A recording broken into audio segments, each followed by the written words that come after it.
Welcome to Greige Against the Machine, the podcast where we celebrate the extraordinary talent and accomplishments of lesser-known and even unknown artists and creatives. I'm Lisa Catara alongside Justin Harvey, and each week we'll explore the minds and stories of the journeymen and women behind your favorite films, shows, ads, music, and more.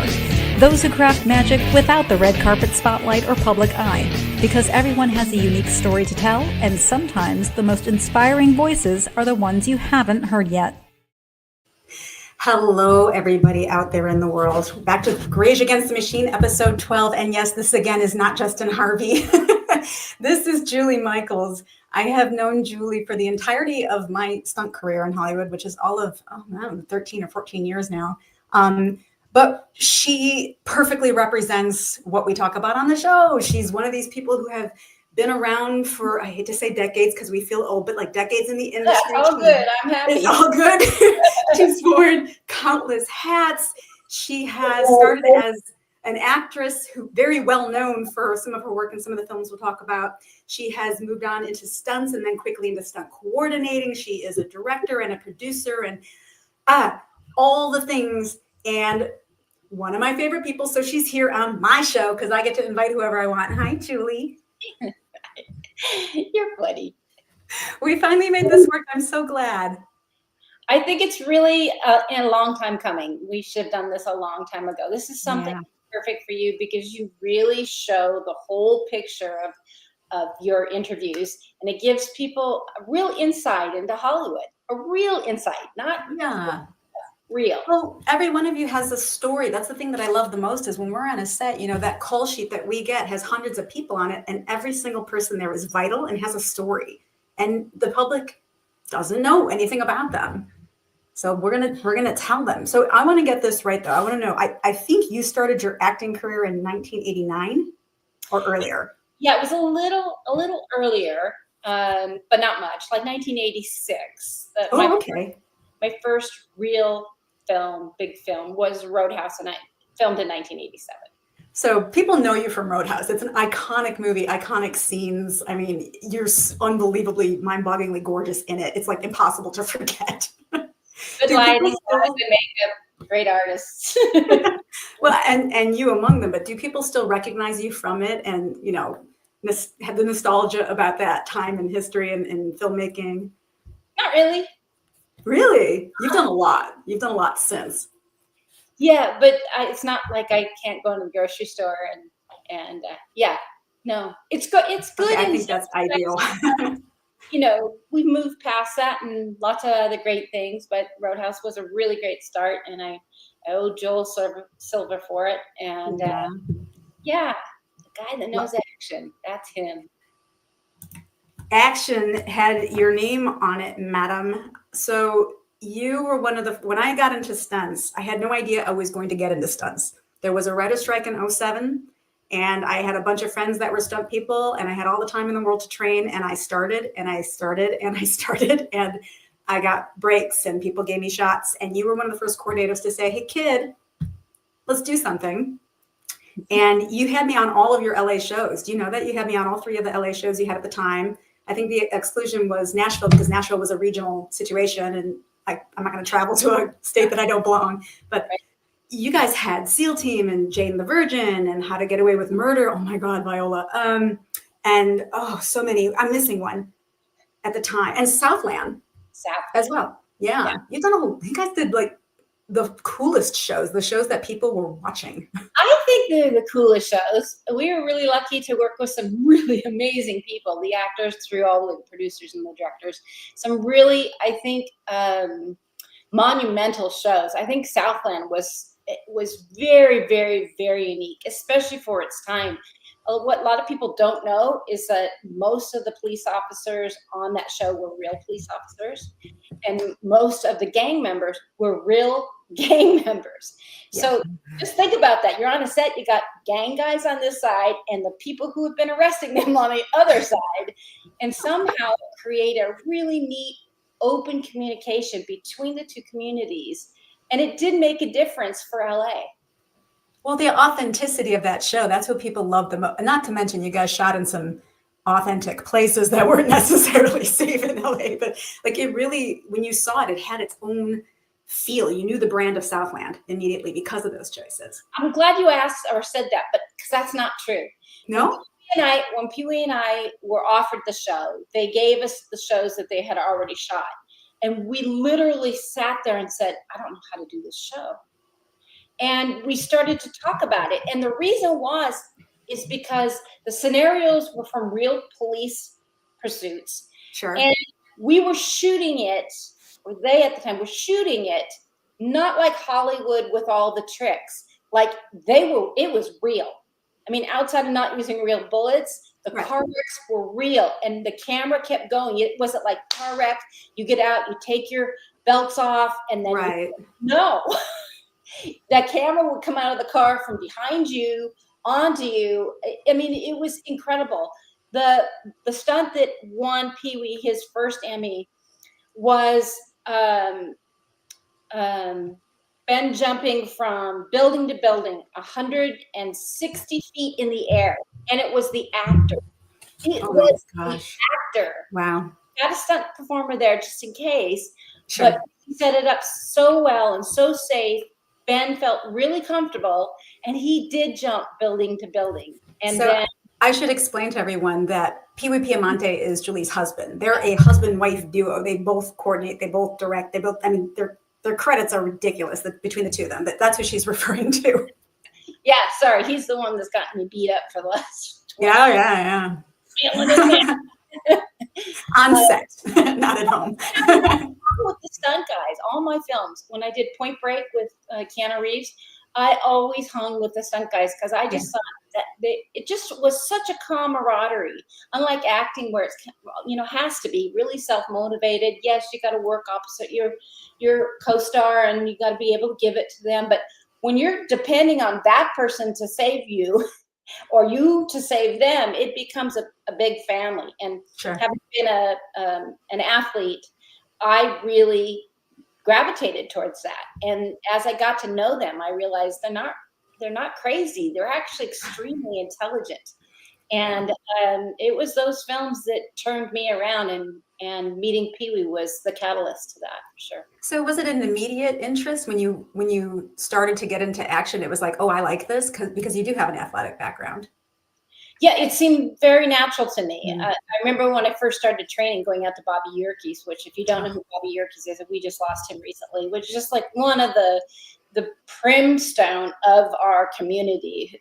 He, a gymnast and an aerialist and a circus, and he really helped bring the community up and in the 1940s, I would say. So I went out there and did my first high fall. And remember, as an athlete, I was a gymnast, sorry. Yeah. And you land on your feet. So not anymore. Landing on your back was a bit different. And Bobby was a very strong Christian, and I said a couple of naughty words when I couldn't quite get it. And he turned around and looked at me. He goes, "Just let go." That's what he said. Just let go. Wow.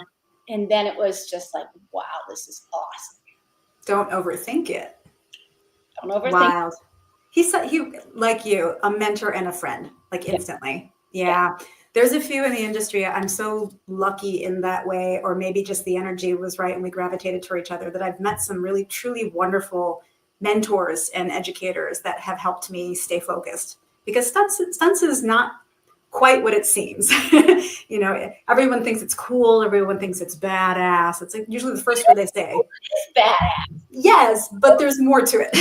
It's also strong integrity, ethics. Your work ethic has to be spot on, because if you're messing around, somebody gets hurt. And we don't want that. We just don't want that. Yeah. I'm glad you've had great mentors. I had plenty of them. Conrad Palmasano was probably one of my biggest mentors. We lost him 2 years ago. Yeah. He just loved stunt performers. He just loved them, and he would yell at you if you were wrong. Yeah, but that's okay. That's okay.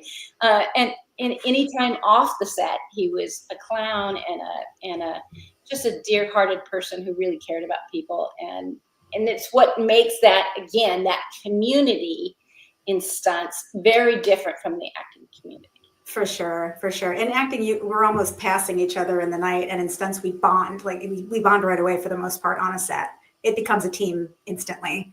Yeah, it's not unlike when you go through or could have gone through something in the military or even an accident where you had to help each other in it. That bonding from that kind of emotion, Yes. very strong and very, very quick. I'm glad you mentioned military, because you mentioned hiring authentic cops and gangsters on Southland. What people, I hope by now know, or maybe they don't, is that on SEAL Team, you and Pee Wee made a deliberate point to hire veterans, to have actual veterans on the show and give them opportunity to work in television and film. That's amazing. Do you know offhand, or do you have a roundabout number of how many veterans you might have hired in the seasons that you coordinated? At one point, I stopped counting. At one point, we put about $750,000 into veterans' pockets. It was a kind of show. Chris Chulak and the techs put this show together in a way that was everything that Pee Wee and I wanted. High level action, but being able to transcend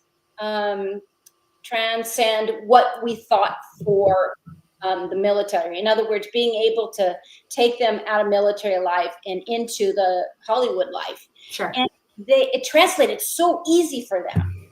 Hierarchy, understanding chain of command, ethics all the way through. In fact, all my stunt performers around them, I swear, elevated. I saw them snapping up all good. So what was nothing better than calling a vet, say, hey, you want to come work in Hollywood? And it was amazing for a geek like me, because like, here's these people. I'm like, okay, I have questions about stuff and things. Yeah. But they know, they're very comfortable in their confidence. Yes. You feel safe. Yes, it is. Oh my God. So one of the things I absolutely love about working with you, because now I'm one of those people, I'm one of those actress turned stunt people, is that you do understand inside out both. Do you really turn, or do you just add? You add. Of course. It depends on who's saying it, who's judging this.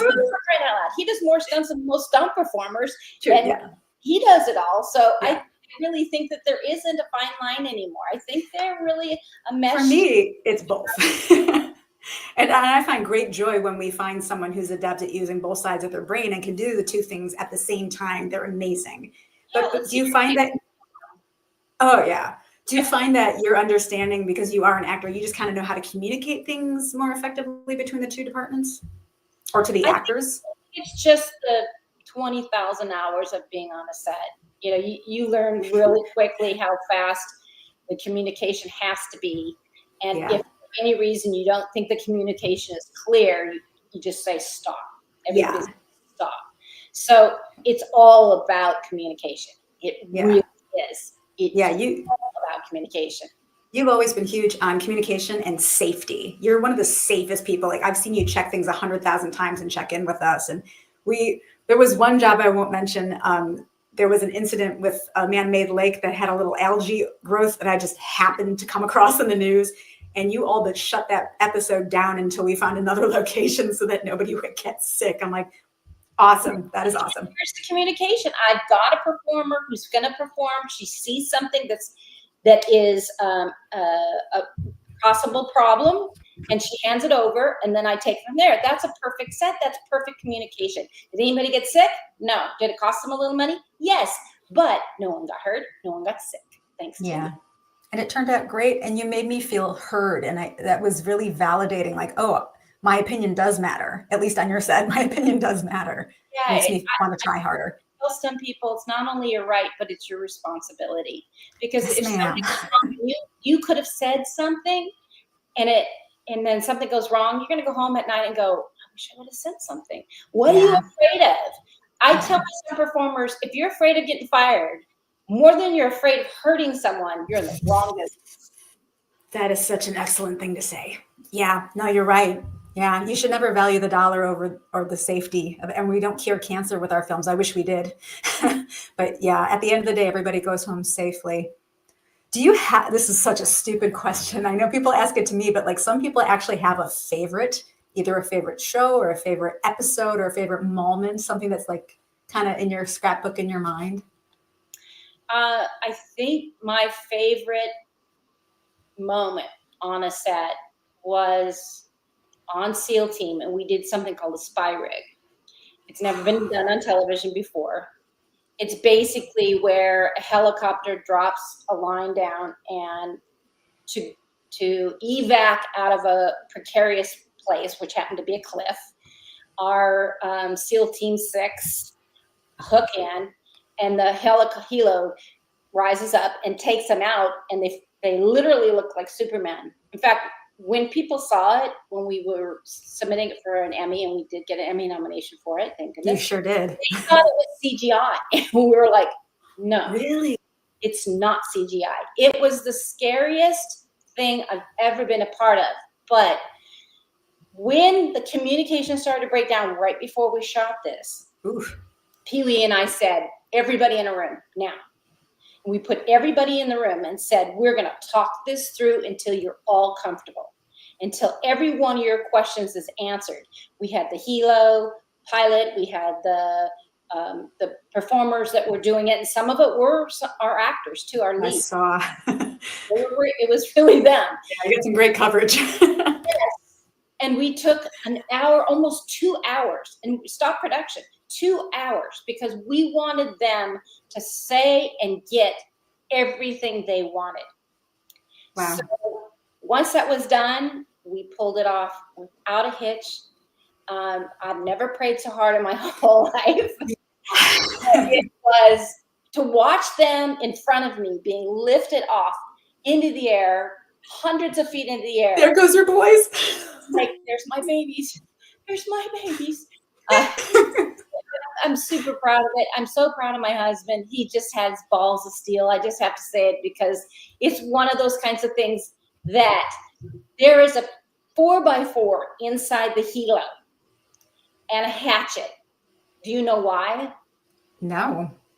If something happens with the helo, they chop the line. Yeah. It's better than any other circumstance that could happen. Yeah. So that's a tough call to think about. Yeah, but it didn't happen. Oh gosh, Didn't. no. I recently watched that episode. We have had Kevin LaRosa, senior and junior, just some of the finest pilots in the world. Oh yeah, no, you're great. Yes. Finest crew ever. So I had forgotten how emotional that Rope-a-Dope is to watch. I just watched that episode again recently. I was like, oh yeah, this is the one they were up for the Emmy for. That thing has me in tears every time. Yeah, it was probably the highlight of our stunt career for sure. Oh, and you set the precedent for the success of that show moving forward. Like it was unlike anything else. It really took off. Yeah, we did a lot. And then from there you went to you had 2 or 3 shows at the same time at one point. I mean, that was nuts. Yeah, and you wonder why I'm tired. Yeah. I say take the food while it's there, and so of course work, and that's great, because the best thing in the world is to call people up and go, hey, you want to work next week? It's just the finest thing. And then to have people who like just made their insurance because we were able to hire them, and yes. They were diagnosed with cancer, and they were able to get all their cancer treatments because they had their health insurance. Because of the work. There's so many layers to Hollywood that people don't understand. When we help each other, it goes all the way down to the family ground and what yes. we do for people. And so, if you don't mind, I would love to try to paint that picture for people, because when our government, I'm not going political, but when our government does talk about unions and labor rights, they almost emphatically leave out the entertainment ones because they're so unique and so different. Like a complete separate universe. I don't know why. I have no idea. We don't have a hiring hall. I really don't know. It's real dichotomy from other unions. People, right. It really isn't. Having sat on the board of SAG-AFTRA a couple of terms, thank you for your service. I lost a lot of that one. But watching people really try to make a difference, even if they're not really on the right track, at least they're trying. Mm-hmm. Yeah. So I think that we are really lucky in having people like Court Hessler, who has been in there for the stunt community and the whole community. He made a big difference in the last negotiations. Sure. Yeah. Having representation helped allow us to make a living and have health care for our families. Yeah. So our healthcare, I guess, much like the Veterans Association has theirs, we earn it by working. And it has always been great, at least up until recently. I don't know how much has changed in healthcare with us, but it's covered a lot, and it's been a great foundation in case shit, and also just for regular health checkups and whatnot. And it's such a privilege to work and earn and have that. That's part of the joy of that word, privilege. It really is. Yeah. It really is. If you think about how hard the initial union worked to put together SAG, the Screen Actors Guild, just at the time, what they did to set it up for residuals. Yeah. And that was the most amazing, way before their time. Yeah. They telescoped to a completely different, to 2020. We're able to ignite the idea that if you take my likeness and you use it again, you pay for it again. Right. Most performers have made their career and stay above float through residuals. Yes. So that part of the game can keep you in healthcare and can keep your mortgage going if you're not working. And it is absolutely why we are so lucky to be in this union. Yeah, listen, I've been pro union since I got in 2005 or 2006, 2005. And that's because I love my job. I really do. Like, I'm sure you feel the same way. I love the job. Because you're just a giggle monger. I'm not. No, I'm not. I do. It's magic. Like, we tell stories, but it's not just like, it's not about us per se. Like, yeah, oh my God, it's amazing to do it. We give people a reprieve when life gets hard, when they need to connect, when they need to disassociate. We provide them something that facilitates growth and expansion of consciousness. And I like being There's something that's going to prove you right on this and get your tissue out. Oh, no. First, we're getting ready to do SEAL Team, and we were doing the pilot. And Pee Wee was sitting with some of the real deals.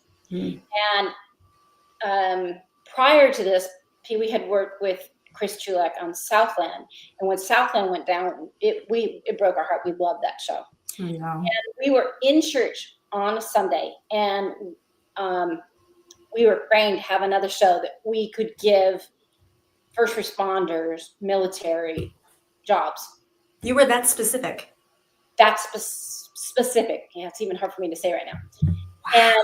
And his phone rang. Stop. In church. Stop it. He walked outside, and I was like, why is he going outside in the middle of homily? What's happening? So walked outside. He came back in, tears in his eyes. Oh, Jesus. He said, we just got a military show. I said, what? So we're on the set, and Pee Wee's talking to some of these guys while we're waiting for this helo to come in. We're on top of a big old building, and we're talking to Dan Briggs, and we're talking to Tyler Gray, and I don't remember which one said this, but Pee Wee said to them, I feel really stupid saying thank you for your service, but you have no idea what it means to me to have you guys here, to be able to do this with you. And they said, no, we thank you, because the only real breaks we get when we're in country is entertainment, is your TV shows. And we were flabbergasted because we have them up here, and we're thinking we're way down here, and they're taking us up like we're with them. And it's like it really gave us the sentiment of how our work can actually help take you away from the day-to-day, take you away from the bullets flying by, and give you a little bit of peace, maybe make you giggle so you can get back into the fire. Well, now we're talking about more of a calling and a purpose on top of just the sheer privilege of letting them work to give them employment and benefits. Yeah. That's amazing. Your power of manifestation, my lady. We gotta talk. Is it like a diet thing, like a supplement thing? Do I need more B12? Like what? I can do it for you. I can manifest for people in my life. I'm good at that. Just good energy. Oh wow. Yes, you can. That's You hard. have to learn to ask for it for yourself. I do. And then I feel like I'm nagging. Don't forget, my mom's Jewish. So it's like in the back of my head, I'm like, you don't deserve it. You know? Jesus was a Jew, you remember? Yeah, I do. I remember. My homie. Oh my gosh. Julie, I want to ask you so many things, but I also want to like just kind of just be here and be with my girl I haven't seen in person in a while. So I haven't seen you for like 3.5 years now. Oh gosh, no, really? Time's flying. Yeah, it's really zipping by. Get a show out here. Come here. No, we're not coming. Or just visit. We're Hollywood people. We don't like. Yeah, I know. I am too. I miss it. I miss it terribly in every way I could possibly mean it.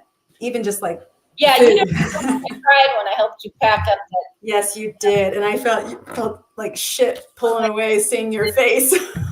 I'm like I'm breaking people's hearts here. Oh, I like Germany. I know. I never meant to hurt my people.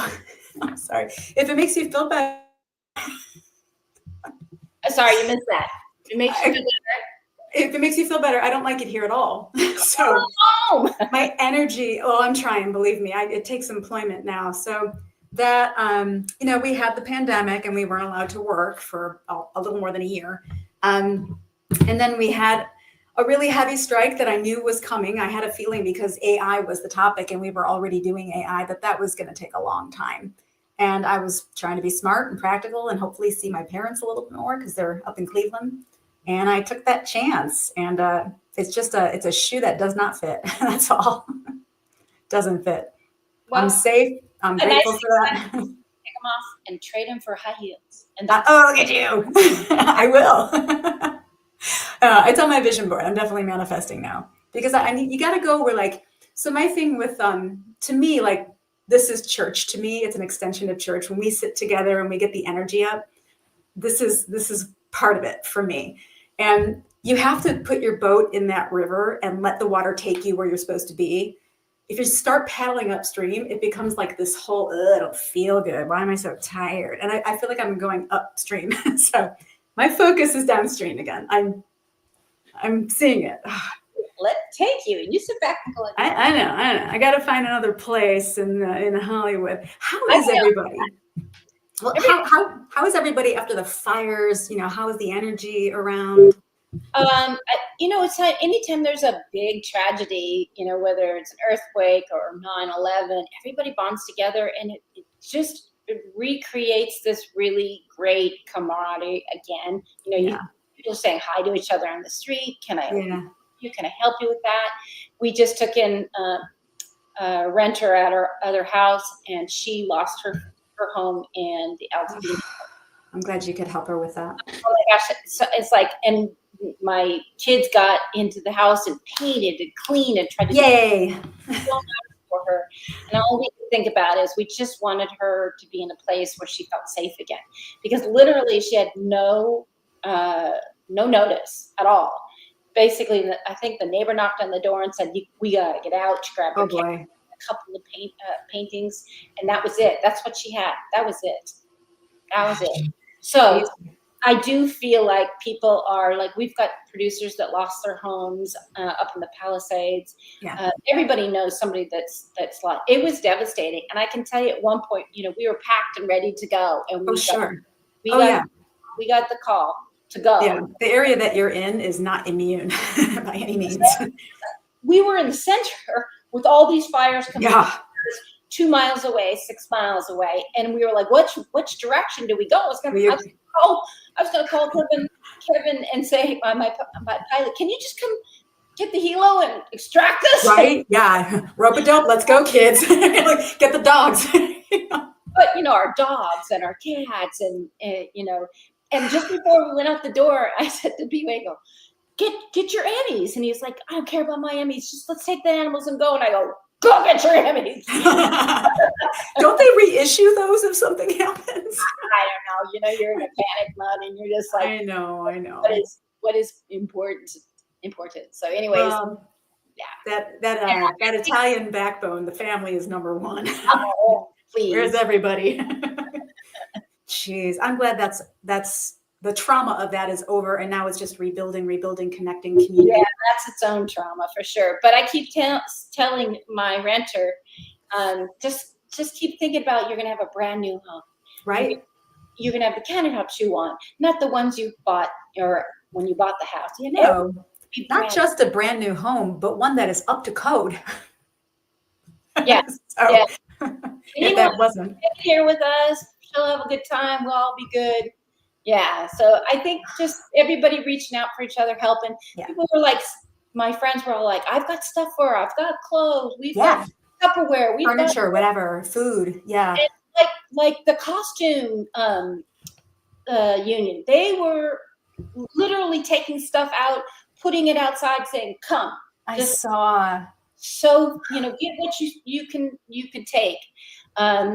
Hair and makeup people were doing the same thing. I mean, everybody was giving what they had, that people can get kind of back on their feet again. And it's still kind of that way now. Just super. I know that that's not unique to California. I saw it in New York after 9/11, same thing. We bonded, but California is special. We are like a family spread out. We just look out for one another. It really has that. Sometimes we need those things to remember that we are all together in this. Sure are.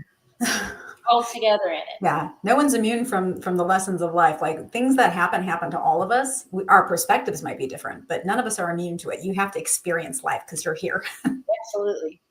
Might as well make it awesome. Yeah. Well, in regards to the industry, ma'am, a lot has changed since 1980s. A lot has changed. What's it feel like right now to you? And everyone's trying to find this magical recipe, like when are we back to work? When are we going to have new content? When are we going to stop watching just Korean action films on Netflix? Like nobody knows. We don't know. We didn't make anything during the strike. Is there an energy around town? I can tell you what it's like here. It's probably the same. I don't know what it's like there, but here we're all gearing up to get back to work for sure. So you're focused. You're like, let's go. Right now I have 2 shows that are out for pitch. Good. Directing. Both of them went to Netflix all the way to the top. I passed on them.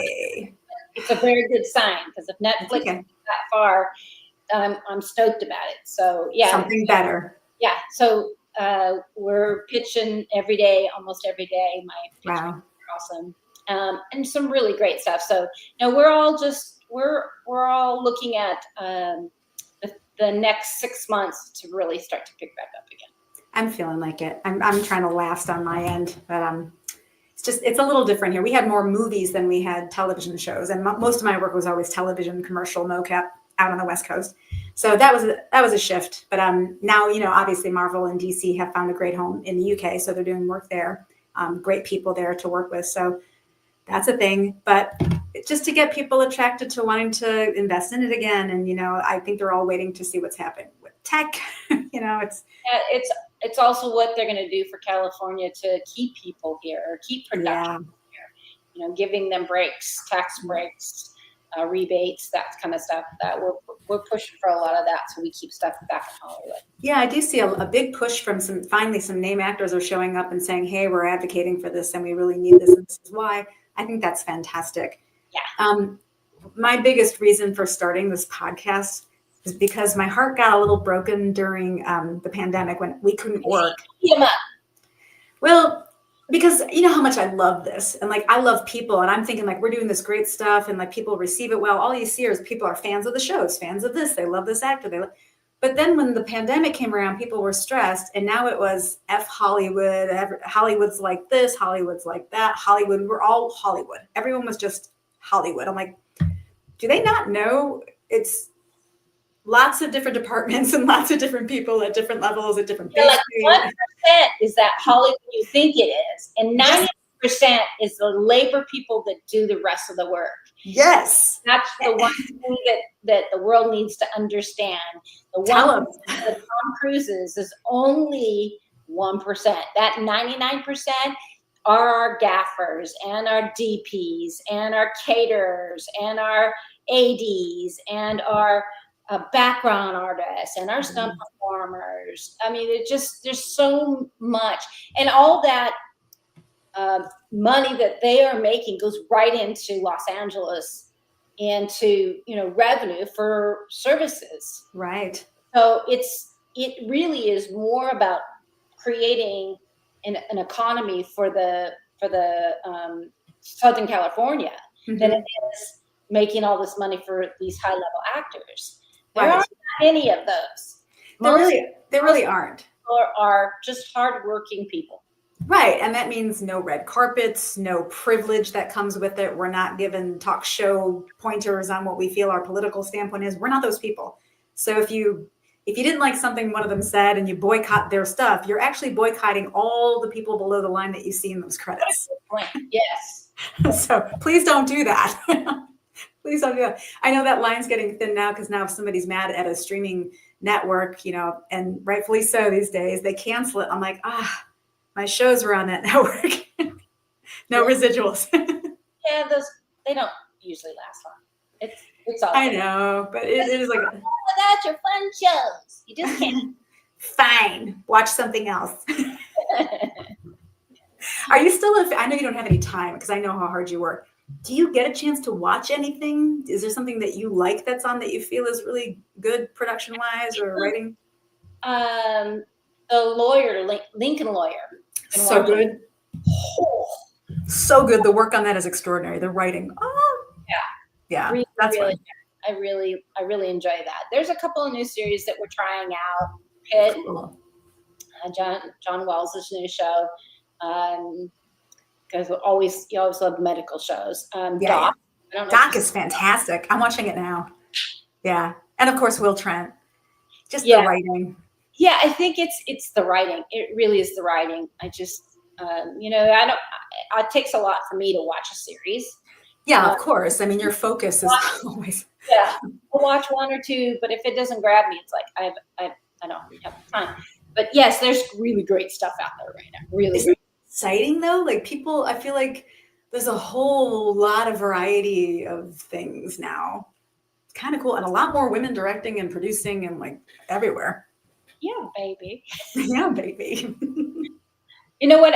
I'm really glad to see that. I know one of the things that Pee Wee was really big about way before it was ever cool, to support women, was he was supporting women as stunt performers and stunt coordinators, and he would let them shadow him.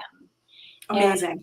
And really kind of show them from stem to stern what it is to be a coordinator. And then we'd be on shows with directors that were still kind of new, and he would pull them aside and go, "You don't need this shot. Go here, go there." Or this scene is written this way, but let me pitch something to you that'll be 8 times as good. Example of that is Silver Tree. She's a fabulous director. And it was on SEAL Team, which can be a little intimidating for women. Sure. We wanted to, after the production meeting, there was a scene where one of our main characters gets hit with a suicide bomber. And Brennan Major played the suicide bomber. And we, instead of in the way it was written, it was written as he comes around the corner. We don't see it. The suicide bomber goes off and kills this guy, but we don't see it. So we said to her, "We think you should see it." She goes, "Can we do that?" I go, "Yeah, of course we can." So people says, "We're going to do this. We're going to do this. We're going to do this." So we actually married those two characters up, and with an explosion, and he falls like 15 feet on fire, just burning up. Ooh, that's a biggie. And he was, a major character in the series, and to see him die that way, if you didn't see him die that way, you miss it. You miss all the emotion of it. If you see it, it's so shocking, and it so stabs you that's what holds your curiosity for the show. You want to know why. Yeah. You become part of that community because you're invested now. So she went for it. It was great. Always grim. See, I think that's important. Making shows and telling stories isn't always about making you feel good. Sometimes reality dictates it's not going to feel good. It's going to be very hard to watch, but that's just as important. I agree. Wow. So you've had a little fun. You've had a little fun on your shows. Oh, So I always get a kick, like when I show pictures of my gorgeous friends that are doing stunts as well, like, you guys, girls have it so hard. They're always wearing almost nothing and like throwing themselves against the wall. I'm like, yeah. I had a stunt bag and I never opened it, but Sometimes we get elbows, or, but those frilly dresses and mini skirts, high yeah. heels. I did Or this bathing suits. for Conrad Palmisano on a escalator with the teeth on it in a mini and high heels. Oh, that's a choice. Ow. Oh my gosh, how are your shins after that? It wasn't so much my shins, but it was my hind end got it pretty bad. But we did it. It was great, and Awesome. they said Ginger Rogers said, "Oh, so what? You can dance? I have to do it backwards and in heels." Yeah, and Those she's shoes right. and all, they get all these pads everywhere. I am telling you, Pete, we'd probably be mad at me for this, but it's funny. We were doing a series, and I was in almost nothing, getting pounded away, and his best friend Brian Smye was covered in everything, and he could have every pad in the world. And at the end of the day, he gives Brian his stunt adjustment. If you guys don't know what a stunt adjustment is, you get extra money for something that is above and beyond. And if it's because you have expertise in something, so you spend a lot of money training on it, so expertise. So and often because of wear and tear on your body for doing it. That too. You're preaching the choir on that one. So I look at the call sheet, and he gave Brian like double what he gave me. Man, did I give him tongue going home. I was like, you go out there and you do it in G-string and tell me that you give me just full Shakespeare. Do I not bleed? So right after that, he's doing Batman and Robin playing Tarzan. So he's in a loincloth. Oh, right? Here we go. Yes. Fall down, and Uma Thurman has to walk on his back. Ooh. In high heel shoes, right? He came home and he was like, I'm so sorry, honey. I'm so sorry. I can't believe that you have to do this all the time. Oh, boo-hoo. Reality's a fight, isn't it? They don't know. Like, you really have to learn some things and pay attention and have some patience, a lot of patience. And experience it so you know what it's like. Okay, that hurt like hell. Yeah. Make a couple of adjustments the next time. Do it again. Ow. I had so much fun every time on a set with either one of you. It was always just so joyous. First of all, the stories are crazy. I love stories. That's my whole thing. Jane the Virgin. You were so much fun on Jane the Virgin. Oh, I love it. So silly. He's here. Huh? Here, she's got her role on Will Trent. Oh, good. I hope they read her action. I'm like, you guys know she can, right? Like, she's good. When we first started Jane the Virgin, before the pilot, there's a scene where she had to be a mermaid. And so we brought her to our house and put her in a pool. And I thought, oh, this might take a little while. It's that little turd. She put that fin on and off she went. No. I called back and put the production off and I go, this girl's fine. She's a miracle. You guys better treat her right. This girl is awesome. Her energy is that's everything you want in an actor on your set. Super down for whatever. She pays attention. She's trained and knows the insides and the outs. You guys know. Yeah, she's a joy. Yeah. She can do it all, that's for sure. She can, and she is, because she's got a production company now, much like you. She's producing and directing, and like, it's awesome. I feel like that's kind of the direction we're going in, where I see a lot of actors that we've worked with that are organizing to do independent film away from the AMPTP, which is exciting and scary. A lot of some performers are doing it too. It's great. It's Oh yeah. This day you take your little iPhone, shoot that sucker, and as long as you know what you're doing, you get the product. Yeah, it's true. A lot of it's in editing. Somebody else to do it. Write something cool. Do a little short. Get in the short series, and get people seeing your work. Man, it's just for so much sure now. Build a tribe. For sure, you're going to have some extraordinary action coming up. If coordinators are, devoting their time to making movies now, you're going to see some cool shit. They were doing it anyway. It's not new. Oh my gosh. Now you were producing, last we talked, you were producing a driving show, were you not? Or talking about potentially doing that? It's called It Takes Drive. That's the 2 series. And then I did a second series, a spinoff of that called It Takes Drive Medical, where I found a female spine surgeon who MIT, Johns Hopkins. Hello. I mean, her resume was like not even possible, and she was on Miss Universe. Her name is Dr. Sonal Soda. Her family is from India, and they are arranged marriage, and so they came out to do some of the interviews and talk about her. The loveliest people on the planet, and this woman rocks the world. She's working out of Beverly Hills now, and she's one of the top, not top women, one of the top surgeons. Oh my gosh, that's wild. She's extraordinary. Another overachiever. She's the one that redid my neck. Oh wow! I broke my neck. Thankful for her. Yes. So Julie broke her neck. Anyways, filmed the surgery. Wear and tear. Did you hear what I said? We filmed the surgery. Shut up. Where is it? I'll send it to you. Gross me out.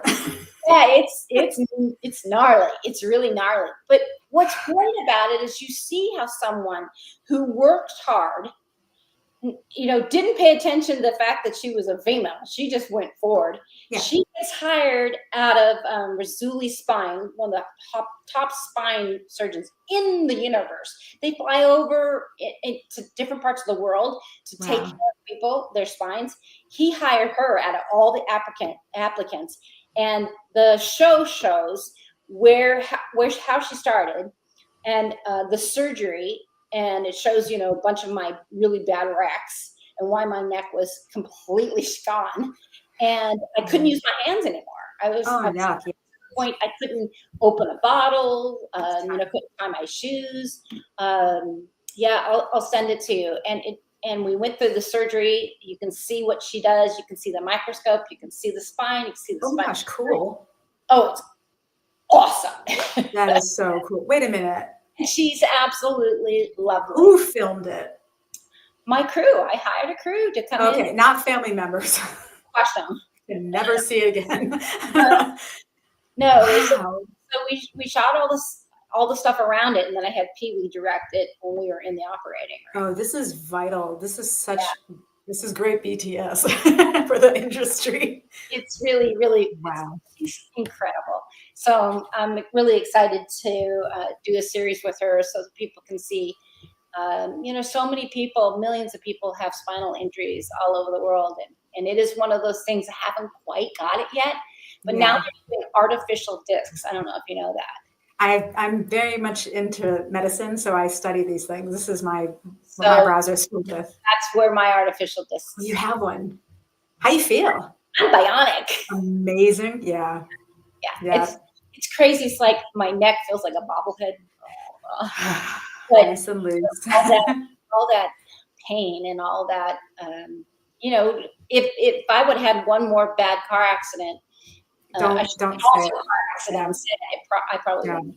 So not going there in my mind, because that would destroy me. Not that it's about me, but like this in time. Okay. You can't talk with your hands. Jeez. Yeah. The wear and tear in our industry. This is the thing that people also don't know about. Stunts is very cool. Stunts does a lot of hard stuff. Some of these guys they get wrapped with cords and they wreck into things. They don't do that one time that often. It's again and again and again.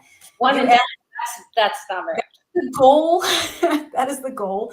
But over time, over years, as you keep taking these jobs, your body, you're human, things get a little bit weaker. Think of it like elastic bands. Now we're taking glucosamine and collagen, and our relationship with professionals in the medical industry becomes closer because we have experience and firsthand knowledge now.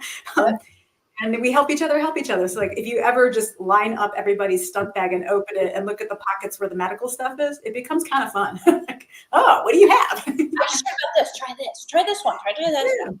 Yes, I'm very much with you in that. And also the innovations that have happened or come along with stunt pads and the paddings.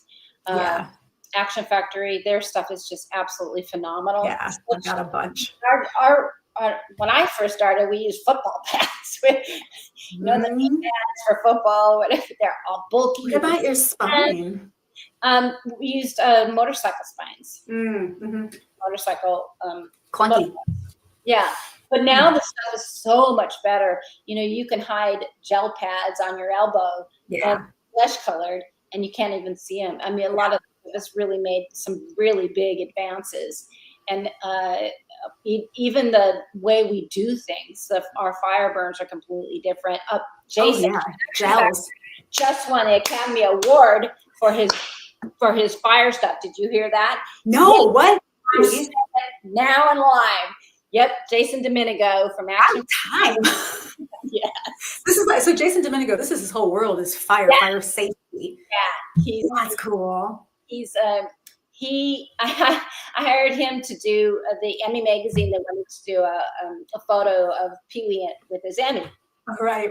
So we actually went into the backyard. I had an old couch. And we sat him there and lit him on fire. So in the photograph, he's actually sitting there on fire while Pee-wee's smoking a cigar. Very casual. It's awesome. I love that photo. They're just like, here we are. He's an incredible person and deserves it so much. So it's really, it was really great. So, that's good news. I love it when people really work hard at things and then they get their opportunity to shine. Yeah. It happens and it's glorious. Stunts matters. Stunts matters.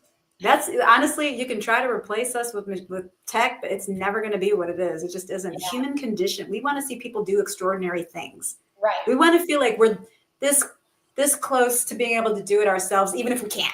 Like, ooh. Right. And remember when we were all worried about visual effects? Oh, it's going to take stunts away. I was like, no, it's not. Just wait. It's not working together now. That's the real thing. It's true though, and audiences know they can feel it. It's a tangible. They're like,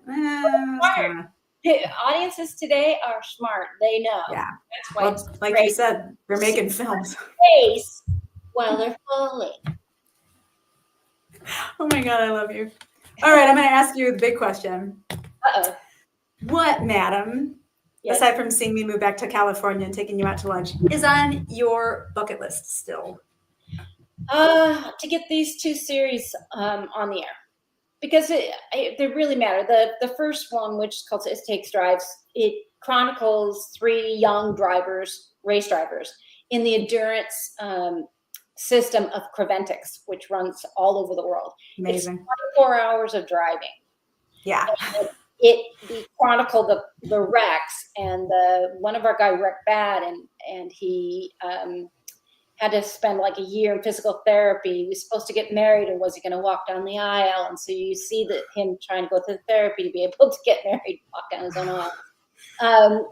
One of our race car drivers is gay, and I said to him in the pre-interview, I said, how is that for you in a testosterone business like this? He goes, they don't care. I don't care. I don't say anything. They don't say anything. Yay. I go, that answer. When we go to the Middle East. Oh. Right. So I'm thinking now I got to get some of my special ops guys to go with us. I mean, cool people. Yeah. Yeah. So really is about, what it takes, how much drive to be able to do this in the double. And the stamina of spirit, the tenacity. Yeah. That's something that I want to see. So I'm a little selfish, like, it's going to happen. Power of manifestation, Julie Michaels. Oh yeah. Oh, yeah. Good. Believe me, you have no idea. I know you. I know how tenacious you are. I really, really love this quality in you. I really do. I have it too. But you are driven. Get done. I want kids to be able to watch these series and go, "Wow, I can do that." I'd like, to take it to veterinarians. Like my dog just had the same surgery I had, if you can believe that. He had Sympathy pain? yes, Dr. Powers out of Glendale. He did surgery on him and got the mass off, and now he's in rehab, and we're teaching him to walk again. And so I want to incorporate that in our medical, so that you can see that animals can go through the same thing that we do, and they can have. We're so close. We're connected in so many ways. It's all energy, transcendence. Coming I want above to scare obstacles. you, and then I want you to cheer. That's my shows. Fear, cheer. I'm on it. Yeah. If you've got, because this interview's already at an hour. If you've got any either advice to people that want to get into the industry from any angle, any field, any sexual background, anything financial, whatever, or just something you want to let the public know about you or the industry or anything that could help or uplift, like, let's go. And where can they find you if they want to follow you? You can find me on Instagram, and you can find me on Facebook. My advice to anybody who wants to get into the industry is to come to the hub. You got to come to the hub, and carry what you have, because we're now in a day and age when you can be you, and you be fantastic, and you're unique, and you're driven, and you're spectacular, and somebody's going to want to put you on camera. It's all about you really feeling good about you, just the way you are. And more than ever. Study. Yeah, that part. Train, study. Never be done with that either, even when don't get comfortable. I'm still doing it. I'm an acting class. It's so much fun. Yeah. Excellent. With James I got to keep the improv alive. Well, ma'am, I cannot wait to wind up on a set with you again. I still want to hire you, so I'm still trying to manifest my films. So little by little. I'll direct it, baby. I'll direct it. Let's see. When you have a moment. One push. I directed a music video. Oh, sweet. For Sade's, a remake of Sade's "Smooth Operator." Love Sade. Sings it, and my daughter VIP is one of the actresses in it. And so check it out on YouTube or anywhere. It's "Smooth Operator," Christine W. And excellent. It's awesome. Good save. Woo! So at some point, I'm going to ask you to come back on, if that's cool. Once as we go, because I don't want to lose you, and I love talking to you. For those that tuned in to episode 12, thank you. This is Julie Michaels. Julie wears all the hats. Julie, if it happens in Hollywood, she's experienced it. That's pretty much all I can say. I hope you guys keep stopping back in. This is going to go to our YouTube page, obviously, and it's going to be here. And if you have recommendations or questions you want to ask any of our guests, or have a guest that you really want on the show, reach out, gatmpod@gmail.com, and let me know, let Justin know. He's coming back. I'm not alone. He's coming back. But this is my second one all by myself, and all I got to do is log us out, and it'll be a success. So I'm going to steal Julie and hang on to her. I'm going to say goodbye to everybody else. So appreciate you guys. We'll see you next time.